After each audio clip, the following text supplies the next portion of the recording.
and everybody's had to adjust to it. Not being able to be at the combine, both in interviews and from a testing standpoint, presents some challenges. You don't test these kids throughout the year. You rely on a lot of intel. Your strength conditioning coaches are involved. You're trying to gather reports from every different circle, really, and the communication. The heights and weights have been verified, but some of the other metrics certainly that from a forecasting where a player's trajectory from a growth and development standpoint, strength and power wise, are a little bit of the unknown, heading into it. So there's certainly been some challenges. I think guys have done a good job. The Zoom opportunities to interview kids, and you are watching kids and the reactions, not unlike what you would in a short window of opportunity at the combine. So I think those things have probably been satisfied to a large degree. Whether or not teams have dived into a little more of the psychological testing, I think everybody's trying to scratch as much as they possibly can and use the time as effectively as possible. Connor, we'll go next to Mike Loftus. Go ahead, Mike. Morning, Don. How are you? Well, Mike, fine. Thanks. How are you? Good, thanks. Again, I mean, this came up in February, but no first rounder.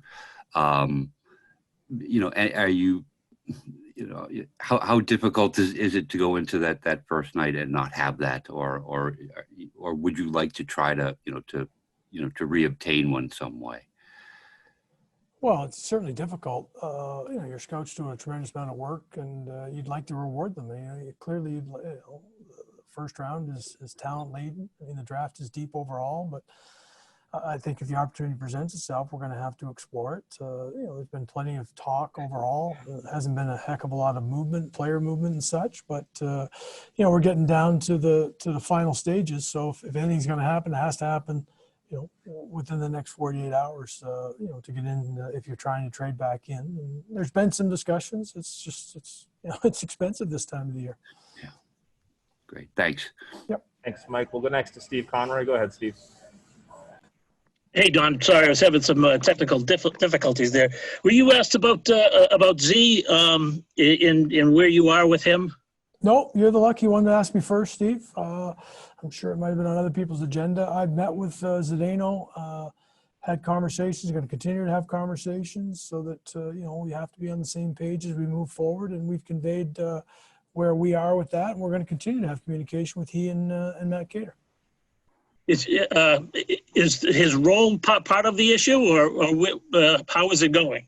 Yeah, we've just had really broad-based discussions on everything, and not really going to leave any stone unturned in terms of where we are. We've looked at that as part of our roster assessment and making sure we communicate effectively with a very important part and leader of our hockey club.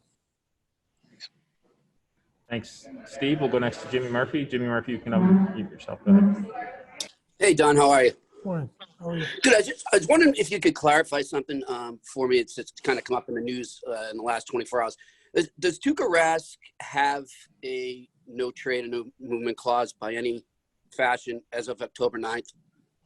Hey, Jimmy, I mean, I don't think it's my responsibility to confirm, what's in a player's contract. And, okay. Again, in player movement, player talks, I hope that everybody respects the privacy of each and every one of those conversations. I do acknowledge, it certainly helps your guys' job. So I'm certainly not trying to make it any more challenging than it is. As a former player, I think everybody should understand why I try and respect the privacy of each and every one of those contractual situations. Totally understand that. And then just with him in general, has anything changed with his situation with the team? No. As a matter of fact, our staff has communicated with Tuukka, and as I said before, remains a big part of our roster planning going forward because I think, by my knowledge, was second in the Vezina balloting, and we feel very, very comfortable where our goaltending's at. And I think you're going to need it. I don't know what the schedule and what the season, and I think there's a lot of things that are up in the air, but it could be a challenging environment from a season standpoint, and might make the goaltending even more, a big part of what you got to have going forward. Thanks, Jimmy. We'll go next to Matt Porter. Go ahead, Matt. Hi. Hey, Don. Thanks for doing this again. Morning, Matt. Want to ask you kind of bluntly, I suppose, are there any untouchables on this roster as you look, toward the draft and Friday? Yeah, there are some untouchables. I think it's pretty apparent in terms of who we don't want to be trading away. And, in some cases they would control that. But yes, there are, when teams ask. And again, this is an interesting time for all teams to be having discussions in a private matter. I know certain names and people's things, make their way onto the headlines. But, again, it's a time where you have to be listening as much as talking in these situations to get an evaluation of where you may be able to look to improve your hockey club. So there are a few players that we're not going to consider trading. Gotcha. Thanks. Thanks, Matt. We'll go next to Kevin Dupont. Morning, Don. Morning, Kevin. Can you give us an update, please, on the crew negotiations and hand in hand with that, are there any RFAs or UFAs that you're holding now that you've told, listen, we're going to move on and good luck? Well, we haven't had any progress as far as Torrey. RFA situations, we have a couple of players that we have indicated that, we're not going to issue qualifying offers.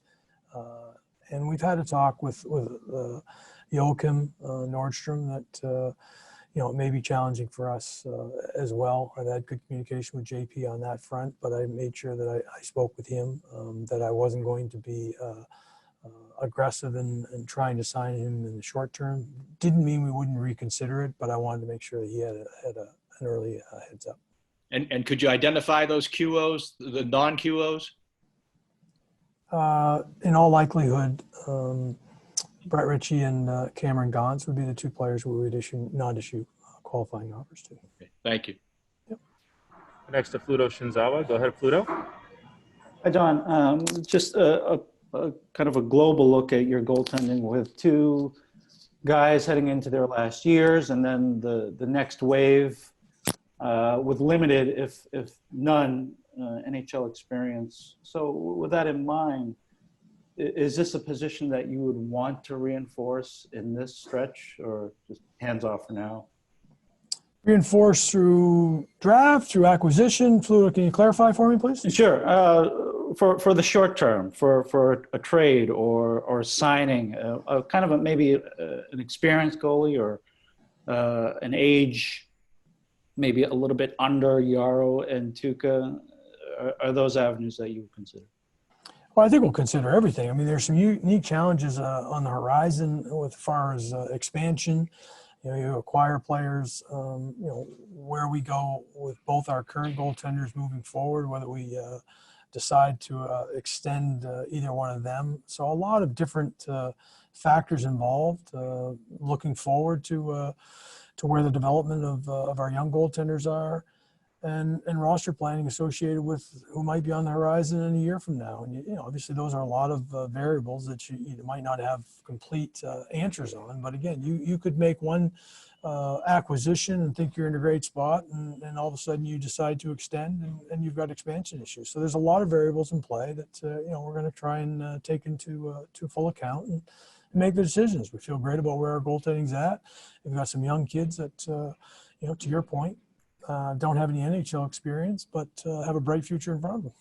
Okay, and also, just given the way the 1A, 1B has evolved, and certainly goalies are perhaps in better shape than they were before.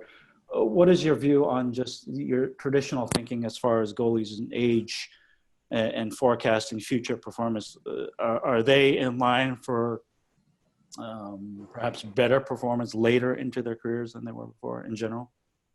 I think it does depend on the usage as you go along. I think with all players, I think that's becoming more and more apparent. And the strains of the league itself and back-to-backs. And again, we could have a challenging season in that right coming up. We made that commitment a few years ago. We've stuck to it. I think we've had some good results, not quite where we want to be, but in the end point. And then you had obviously a league goaltender, Vasilevsky, take a team playing every minute in those situations in the playoffs. So I don't think there's any one way to accomplish the goal, but I do believe you have to be in a position to to make sure that you can absorb either a short or long-term injury and feel good about your goaltending moving forward. As far as the longevity, obviously both our goaltenders are playing into their 30s and playing well. I think you've got several around the league that are also doing it. I just don't know when the drop-off comes and Father Time gets us all. It's to be determined for each and every individual, and how they train probably affects it as well. We'll go next to Matt Bautour. Before we do, just a reminder to media, if you no longer have a question, you can go ahead and put your hand down. Amalie, you are on deck. Matt, go ahead.